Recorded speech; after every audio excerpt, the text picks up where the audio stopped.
नमस्कार मित्रों, स्त्री दर्पण के इस मंच पर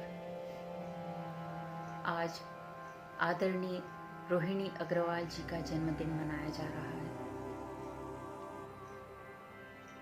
उन्हें जन्मदिन की हार्दिक बधाई एवं ढेरों भावी रचनात्मक शुभकामनाएं देती हूँ। हिंदी कहानी, आलोचना, स्त्री विमर्श और संपादन के क्षेत्र में चर्चित नाम रोहिणी अग्रवाल जी की कहानी का पाठ आज मैं करने जा रही हूँ। कहानी का शीर्षक है बेटी पराई नहीं होती पापा। माता पिता का एक बच्चे से रिश्ता ऐसा रिश्ता है जिसकी तुलना किसी अन्य रिश्ते या संबंध से नहीं की जा सकती। माता पिता से आत्मीयता एक बेटी जब ससुराल में होती है तो किस तरह महसूस करती है, यह कड़वा सच आप इस कहानी में देखेंगे। तो आइए मैं कहानी का पाठ कर रही हूँ। कहानी का शीर्षक है बेटी पराई नहीं होती पापा। पर्स से निकालकर 2 सीलबंद गड्डियाँ उसने काउंटर पर रख दी, पूरे अदब और एहतियात के साथ। करारे कुरकुरे नोट 10,000, 5,000।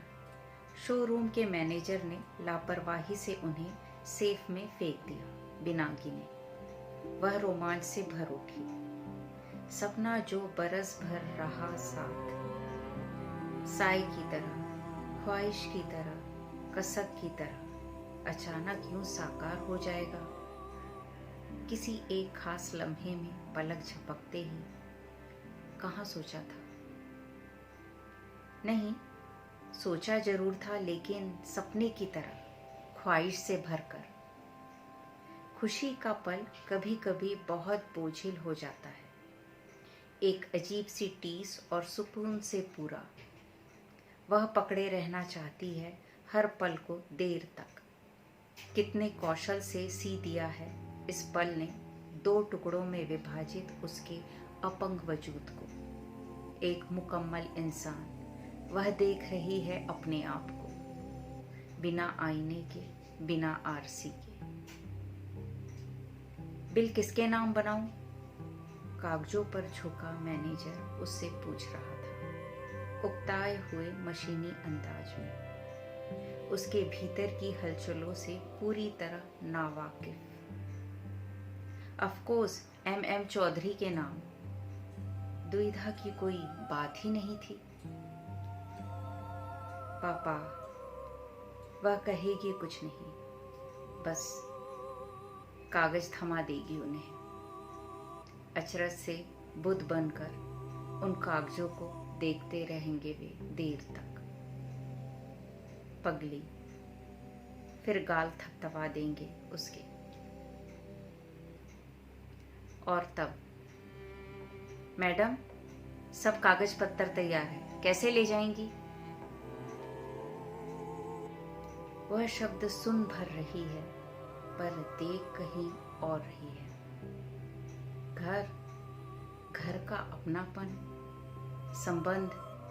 संबंधों की मिठास, इसके परे सब फीका, सब फिजूल। रिक्शा करा दूं क्या?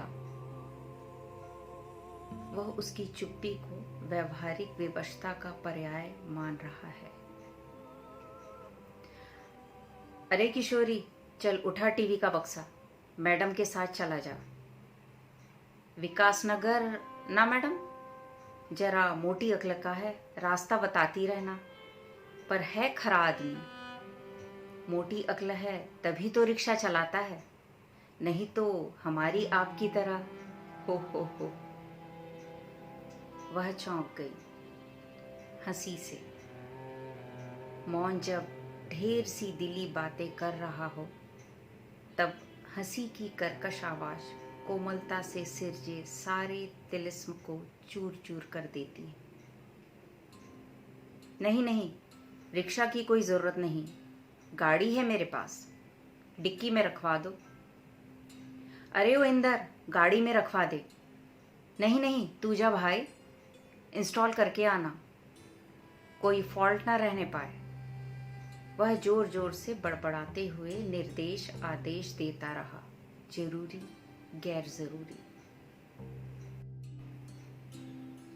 बहुत भला लगता रहा उसे सब कुछ, बेमतलब का शोर भी, जानबूझकर की गई देर भी।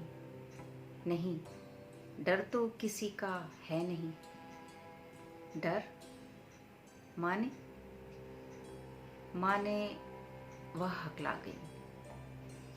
डर माने कोई गलत काम किया है तुमने, इतना गलत कि पकड़े जाने पर दंडित किए जाने का विश्वास है। नहीं नहीं, डरूंगी क्यों, यह भी कोई गलत काम है। अपनी मर्जी से किसी के लिए माँ बाप किसी में। चलो, अपनों के लिए अपनी मर्जी से कुछ ले भी नहीं सकते, कोई गिफ्ट, कोई कार्ड। क्यों नहीं, पर छिपकर क्यों? कहाँ छिपकर, कहाँ? सबके सामने ही तो खरीद रही हूं। ओह, फिर एक जोड़ी अपंग वजूद में तब्दील हो गई वह। अपने से ही तर्क वितर्क, अपनी ही शक्तियों को जाया करना। माना आज ही सिद्धार्थ 3 दिन के लिए बाहर गए हैं, पर इसका मतलब यह तो नहीं ना कि छिप छिप कर या डर डर कर। छी, कहने दो से, कुछ भी कहता बोलता रहेगा। The dejected frustrated handicap fellow. उसके दूसरे अपंग हिस्से ने उपेक्षा से कंधे बिचका दिए। गाड़ी स्टार्ट करके वह पर आ गई, बेहद उत्तेजित, रोमांचित। मैडम जरा धीरे, झटके से गिर गया तो। हाँ, वह सावधान हो गई। सपना साकार होकर गत्ते के बक्से में बंद था, उसकी पहुंच के भीतर, 5 इंद्रियों समेत भोगने लायक, फिर भी झटके से टूटने का खतरा। सपना जो ठहरा, वह मुस्कुरा दी। पिछले बरस यही तो दिन थे, बेहद गर्म, उमस भरे। कॉलेज से सीधे माँ के यहाँ चली आई। आज घर जाने को मन नहीं हुआ। सिद्धार्थ नहीं है ना, दिल्ली गए हैं। हाँ, लौट आएंगे रात तक। बड़ी बोरियत होती है अकेले। तेरी सास का क्या हुआ, वह भी गई है साथ? पापा ने टीवी पर नजर गड़ाए गड़ाए ही पूछा था। नहीं, सास तो यही है, घर में ही। पर बस कभी कभी एक जन के जाने पर ही सब कुछ सूना सूना नहीं लगता। अच्छा, माँ के स्वर में शरारत से ज्यादा तृप्ति भरी खुशी छलक उठी। तभी मंद्र स्वर में राग अलापता टीवी अचानक सप्तम सुर में चीखने लगा। आउट, पापा चौकन्ने हो गए। क्या हुआ? माँ उत्सुक हो गई। कौन आउट हुआ? पता नहीं, शायद सची। एक्शन रिप्ले से पता चलेगा। और दोनों टीवी में कैद हो गए। उसे स्क्रीन पर कुछ दिखाई नहीं दिया। कांपती डोलती धुंधली सी परछाइयां एक दूसरे को निगलते काले सफेद रंग और खखारती फटती आवाज। वह हंस पड़ी।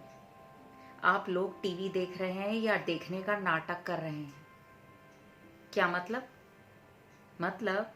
वह और भी हंस पड़ी। भाई, मैं तो बुढ़ापे में वक्त काटने के लिए ऐसे ऐसे नाटक नहीं करूंगी। वह ढूंढ कर ट्रांजिस्टर उठा लाई। इसी से ज्यादा साफ सुन रहा है। और ट्रांजिस्टर छाती पर रख कर लेट गई। बचपन का पुराना साथी, एक बोलता और दूसरा शब्दों के सहारे तस्वीर बनाने लगता। रंग, शेड, कल्पना नितांत अपनी, बिल्कुल निजी अंतरंग तस्वीर। माँ छींकती रह जाती। जब देखो नॉवेल, ट्रांजिस्टर, फिल्में, बिगाड़ दोगे लड़की को। पापा एक कान से सुनते, दूसरे से निकाल देते। मेरी बेटी है, बिगाड़ू या सुधारू, तुम्हें क्या? वह निश्चिंत होकर अपनी काल्पनिक तस्वीरों में डूब जाती। और क्या, किसी को क्या? माँ की भुनभुनाहट उसे बैकग्राउंड म्यूजिक की तरह लगती। पापा है तो किसी की मजाल उसकी तरफ टेढ़ी नजर से देख भी ले। पापा की लाडली, सब कहते उसे। लाडली न लाडली, सिर चढ़ी, देखना फिसलेगी एक दिन। भाई लोग चिढ़ाते, ईर्ष्यावश बेचारे। कहने को चार चार, पर मजाल है जो पापा ने उन्हें कभी इम्पोर्टेंस दी हो। जन्मदिन तक तो कभी मनाया नहीं उनका, बस सुबह सवेरे हवन करा लिया, सो भी अपने आप, आर्य समाजी तरीके से, बिना किसी उत्सव प्रदर्शन के। और उसका जन्मदिन, ग्रैंड पार्टी, सहेलियों की भीड़, गुब्बारे, झालरें, केक, मिठाइयाँ, तोहफे, बधाइयाँ, मानो दिवाली आ गई हो एक बार फिर। सिर्फ उनके घर माँ या भाइयों के विरोध का कोई सवाल ही नहीं उठता। पापा द आयरन मैन, वह कहा करती थी और गर्व से तन जाती। आयरन पापा की स्टील बेटी। भाई उसका बायकॉट कर देते, वह परवाह नहीं करती। उपन्यास पढ़ने का चस्का जो डाल दिया था पापा ने। शरद, टॉल्स्टॉय के बाद अब आगे अपना रास्ता खुद तलाशना था उसे। फुर्सत ही कहाँ थी अपनी दुनिया और पापा के अलावा किसी और की बात सुनने की। अभी भी आंखें बंद करके ट्रांजिस्टर सुनने की आदत नहीं गई तेरी? माँ पूछ रही है। वह अपने में लौट आई। शोर और परछाइयों के बीच लाइव क्रिकेट तलाश रहे हैं पापा डिस्परेटली। ऐसे तो आंखें खराब हो जाएगी। स्क्रीन पर ज्यादा देर नजर फोकस नहीं कर पाई वह। लेकिन पापा, एक ही वीकनेस है उनकी, क्रिकेट। जुनून। माँ को अच्छा नहीं लगता था पापा का तन मन से यूं क्रिकेट में हो जाना, पर क्या करती? ना करते वे भी खुद ही क्रिकेट में होती गई, धीरे धीरे, पूरे परिवार की तरह।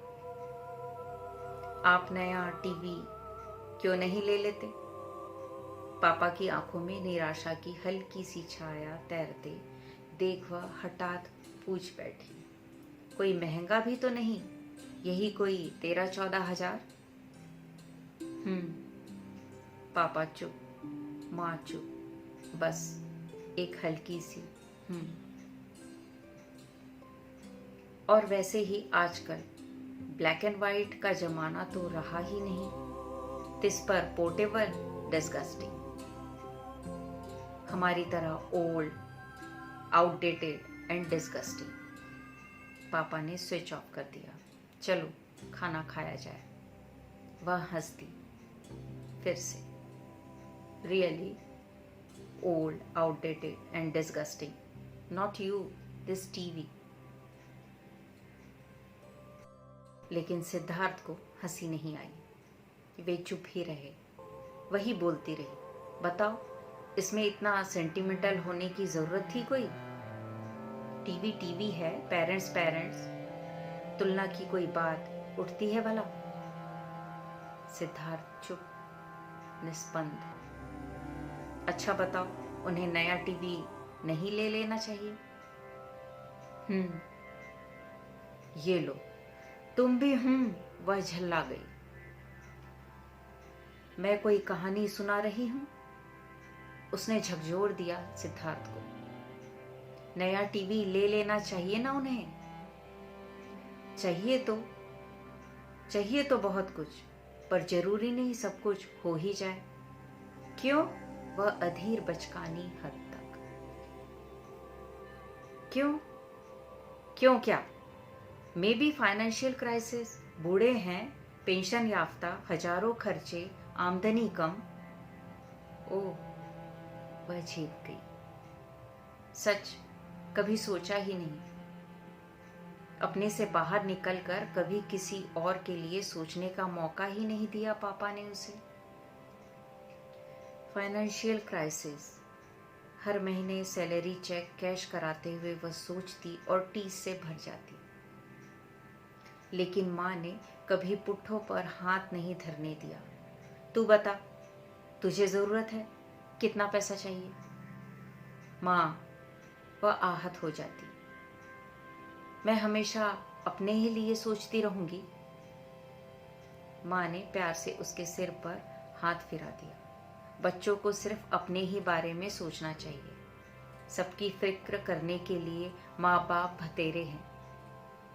मैं अब बच्चा नहीं हूं, बड़ी हो गई हूं। अच्छा, कितनी बड़ी? पापा हंसकर बात उड़ा देते। वर्ल्ड कप क्रिकेट खत्म हो गया। नए सीरीज शुरू हुए। Triangular, test match, live telecast, चुनाव विश्लेषण, चुनावी नतीजे, छीटाकशी के दौर, सब लाइव सीधे प्रसारित होते रहे, अनसेंसर्ड। और वह खींचती रही भीतर ही भीतर। अपने 29 इंच कलर टीवी की स्क्रीन पर उसे कई old, outdated and disgusting portable black and white TV दिखाई देते रहे, नाचते कूदते, डराते धमकाते। क्यों ना हम खरीद कर दे दें उन्हें? उसने प्रस्ताव रखा एक दिन। क्या? Colour TV? क्यों, है तो सही हमारे पास। बात का सिरा नहीं पकड़ पाए सिद्धार्थ। नहीं, अपने लिए नहीं। वो तो, उसे लगा बात सोचने में जितनी सहज थी, बोलने में उतनी नहीं रही। वो मम्मी पापा के लिए। चुप सिद्धार्थ, बिल्कुल चुप। तुम ही कह रहे थे ना, शायद अफोर्ड नहीं कर पा रहे हो। बतौर गिफ्ट हम दे दे तो? सिद्धार्थ ने करवट बदल ली। गूंगा हुंकारा, बस एक इसी हूं से तो बहुत डर लगता है उसे।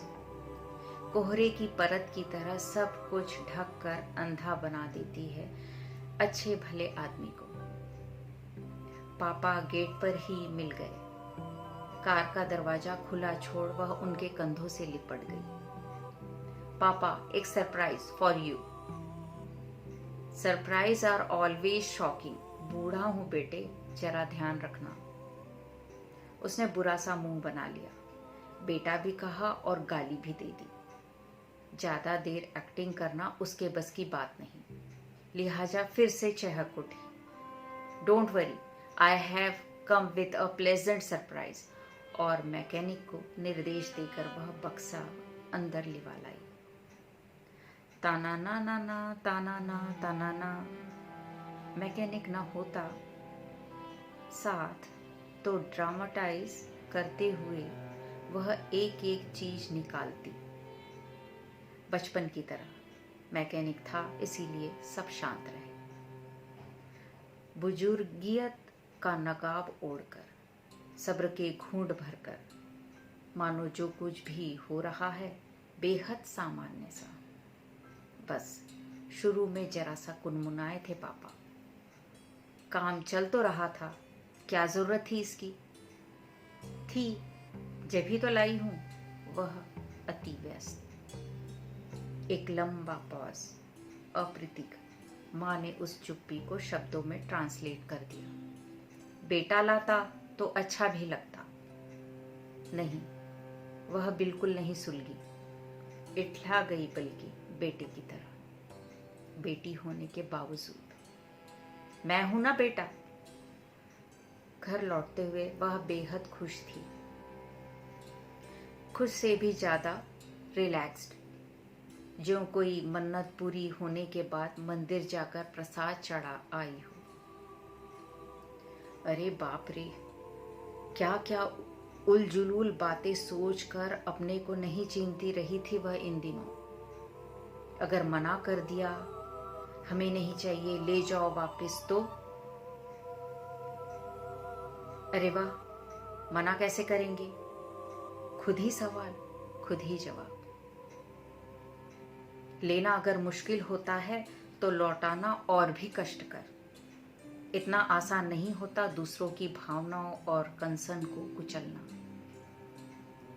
मान लो मना कर ही दिया तो कहते हैं ना, be prepared for the worst.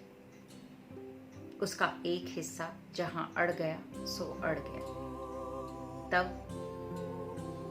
शाहिदाना किस्म के ढेरों रेडीमेड विकल्पों को वह एक एक कर उंगली पर गिनने लगी। रक्त संबंध का वास्ता देगी, बदलते हालातों और सुधरते कानूनों का। पता है, कानूनन अब तो बूढ़े माँ बाप को लुक आफ्टर करने की जितनी जिम्मेदारी बेटों की है, उतनी ही बेटियों की भी। माँ बाप का कर्जा भी बेटियां चुकता करेंगी। अच्छा, माँ दोनों कानों को हथेलियों से मूंद लेंगी। फिजूल की बातें न कहो न सुनो। नहीं, सच, वह कन्विंस करना चाहेंगी उन्हें। माँ टिपिकल जवाब पकड़ा देंगी, इससे तो कटोरा लेकर गली गली भीख ही मांग लेंगे लोग। लड़की चुकाएगी कर्जा। पापा यकीनन मुंह छिपाकर हंसेंगे। भैंस के आगे बीन बजाई, भैंस खड़ी पगुराए।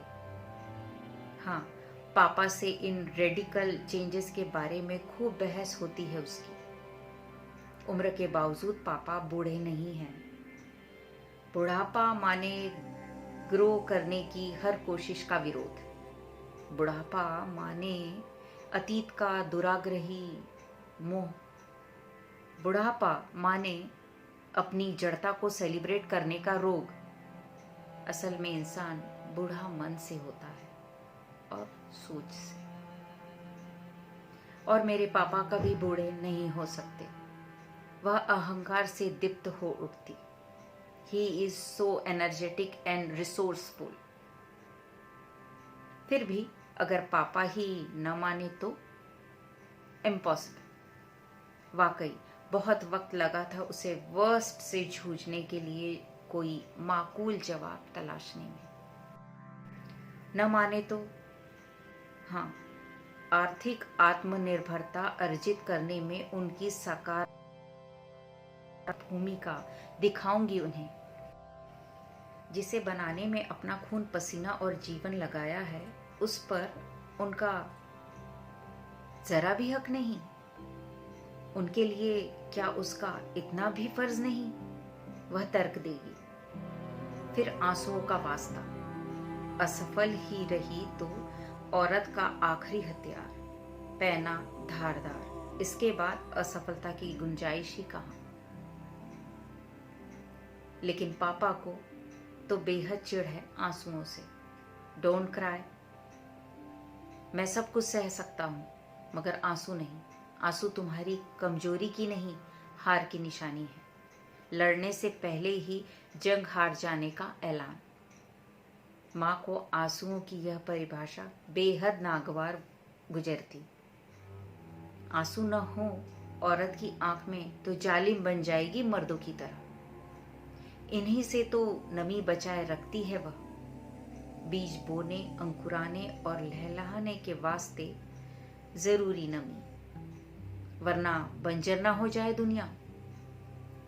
पापा उफन कर कुछ बोलने से पहले अपना सारा उफान भीतर समेट लेते।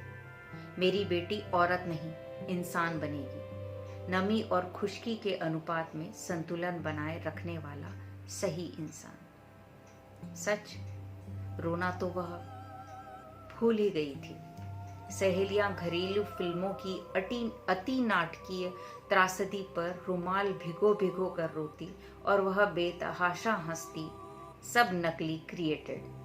अब महसूस करती है वह कि आदमी रोए नहीं तो भीतर ही भीतर गड्ढा दर गड्ढा गहरा होता चलता है, उन गड्ढों में अपने तंज और परेशानियां छुपाने। रो दे तो खारे पानी के साथ घुलकर शरीर से बाहर आ जाएंगी ना वे।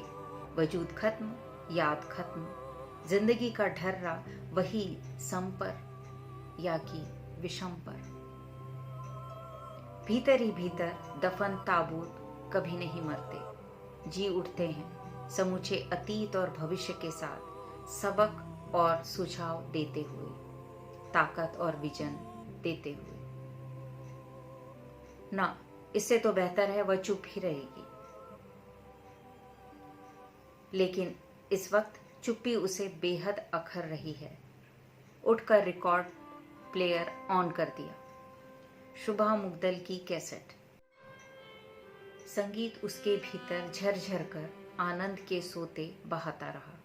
जलकेली में डूबी वह अपलक अपने को निहारती रही, आबाद महसूस करती रही अपने को।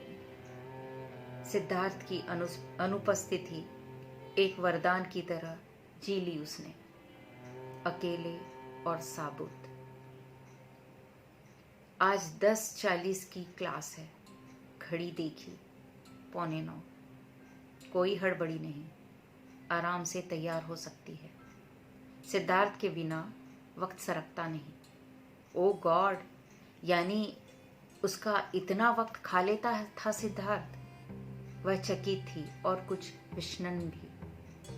दिनचर्या में खलल पड़े तो कुछ देर को सुहाता नहीं कुछ भी। ट्रिंग ट्रिंग, फोन पर कोई था। माँ, वह व्यग्र हो उठी। सब ठीक तो है ना? हाँ, माँ का स्वर बुझा सा था। क्या हुआ, इतनी टेंस? नहीं, वो एक बात करनी थी तुझसे। कॉलेज से लौटते हुए इधर आ जाना। Something serious? वह बेचैन हो गई। कहीं फिगर्स क्रॉस कर ली उसने। पापा बहुत अपसेट हैं टीवी को लेकर। कहते हैं टीवी दिलवाकर तुमने उनके नाकाबिलियत के एहसास को और भी तीखा कर दिया है। वह कसमसा गई। क्या कहे, कुछ सूझा नहीं। बहुत अपमानित महसूस कर रहे हैं। कहते हैं हमेशा के लिए सिर नीचा कर दिया मेरा। माँ का भीगा भीगा स्वर टूट गया। वह द्रवित भी हैं और नाराज भी। माँ, ऐसा कुछ नहीं है, तुम खामखा। तू नहीं समझती, बहुत गहरा सदमा लगा है उन्हें। माँ के आंसू, उफ। इन आंसुओं की बुनियाद पर पता नहीं कितनी पनीली कहानियां गढ़ डालेंगी माँ अब। वह झल्लाना चाह रही है। सुन, जरा पता तो करना, क्या टीवी लौटाया नहीं जा सकता? बात करके देखने में क्या हर्ज? माँ, वह गरज उठी। बस, इनफ, मैं आ रही हूं। पापा उसे देखते ही कतराकर निकल गए, मानो परछाई पड़ने मात्र से अपवित्र हो जाएंगी। वह भक्त से जल उठी। इतनी ऐंठ। लौटाना ही होता तो लाती क्यों? अपनी निष्ठाओं को सर्टिफाई तो नहीं करवाना था ना मुझे। वह कटखन्नी हो आई। तू समझने की कोशिश क्यों नहीं करती? कैसे रख लें तेरी चीज? क्या कहेगा सिद्धार्थ, उसके माँ बाप? उन्हें पता भी नहीं कुछ, न ही कभी बताऊंगी। हमारे पर्सनल अफेयर में उनका क्या दखल है? बस इतनी सी कील। पर तू पापा के आँख को ठेस लगी है। जिसे आज तक दिया ही दिया हो उसी के आगे हाथ फैला ले। माँ, काश कुतर्कों की काट के लिए कोई वाजिब हथियार इजाद कर लिया गया होता। और अब सिर्फ माँ नहीं, माँ की जमात में शामिल पापा। कैसे निपटे? पापा ने चक्रव्यूह भेद कर बाहर निकलना तो सिखाया ही नहीं। लड़कियां तो वैसे भी पराया धन होती है, पराये धन का धन रख ले, नरक में भी ठौर ठिकाना नहीं मिलेगा। मां बन गई दादी परदादी। वह न सुलगी न तड़पी, बैठी रही चुपचाप, स्तब्ध, जड़, निर्वाक। पराया धन, लड़की, लेकिन वह तो अपने आप को बेटा मानती है। बेटा लाता तो अच्छा भी लगता, माँ ने कहा था। सिर्फ कहा नहीं, उसे चेताया भी था। वह चेती नहीं, इसीलिए सजा। कोड़े उसकी आंखें पनिया गई, कसकर होंठ भींच लिए। नहीं, काबू। मगर आंसू गाल पर लुढ़क ही पड़े। उसे लगा वह निराश्रित हो गई है, अनाथ, बेटी नहीं, सिर्फ लड़की, कमजोर, अकेली, दुत्कारी लड़की। पराई अमानत है, इतना सिर न चढ़ाओ कि कल हम ही को भुगतना पड़े, माँ कहा करती थी। पराई लड़की को इतना तंग नहीं करते बेटे, हम ध्यान नहीं रखेंगे तो और कौन। सिद्धार्थ की माँ उन दोनों की नोकझोंक में उसका पक्ष लेकर सिद्धार्थ को धमका देती। हक से उपजी धमकी, आत्मीयता के रेशों से कता हक। वह इस आत्मीय हक की परिधि से बाहर है। पराई और अमानत, यहां भी वहां भी। ले, मां ने उसके हाथ में कुछ थमा दिया। बेरर चेक 15,000 का। उसने आहत नजरें मां पर टिका दी। बहुत सोच समझकर अब यही एक रास्ता बचा है। मां नजर बचा गई। चोर रास्ते कायर ढूंढते हैं या मुजरिम, पापा कहा करते थे। बगल के कमरे में कान सटाए बैठे पापा को वह याद दिला देना चाहती है। कोई कुछ नहीं बोला। कभी कभी शब्द अपनी ही उपस्थिति में तड़फड़ा जाते हैं और मौन ध्वनि की अनुपस्थिति में निष्कृति के लिए फड़फड़ा कर वहीं पड़ा रह जाता है, अपंग और लाचार। किर्र किर्र ने मौन को रिहा कर दिया। 4 टुकड़ों में फटा चेक उसकी मुट्ठियों में दम तोड़ता रहा। कोई अपनी तरफ से रिश्ते को खत्म करता है तो करे। समाप्ति की उन शर्तों पर स्वीकृति की मुहर लगाकर वह गलत काम में पार्टी क्यों बने? लड़की हरगिज नहीं, वह बेटी है, 16 आने बेटी। बेटा बनने का भ्रम पालकर किसी हीनतर स्थिति की संभावना को क्यों जिलाए रखे? भीतर फैले गड्ढों में एक ताबूत का इजाफा हो गया। खुलेगा यह भी किसी दिन, अतीत और भविष्य को आमने सामने रखकर। स्वाभाविक क्रियाएं प्रतिक्रियाएं लाख अंकुश लगाने पर भी रुकती ठिठकती नहीं। 10-25 संग संग गुजरता वक्त, वह सीधे कॉलेज जाएगी, सब कुछ रोज की तरह। लेकिन पता नहीं क्यों पिछले 2 बरस में आज पहली बार शिद्दत से महसूस हो रहा है कि अभी तक वह मां नहीं बनी है, एक बेटी की मां। ये थी रोहिणी अग्रवाल जी की कहानी। बेटी पराई नहीं होती पापा। कहानी एक कड़वे सच को प्रश्न के रूप में खड़ा करती है समाज के सम्मुख। हर घर कभी न कभी मायका होता है और कभी न कभी ससुराल। जाने क्यों हमने स्त्रियों को पराया कर रखा है। धन्यवाद। नमस्कार।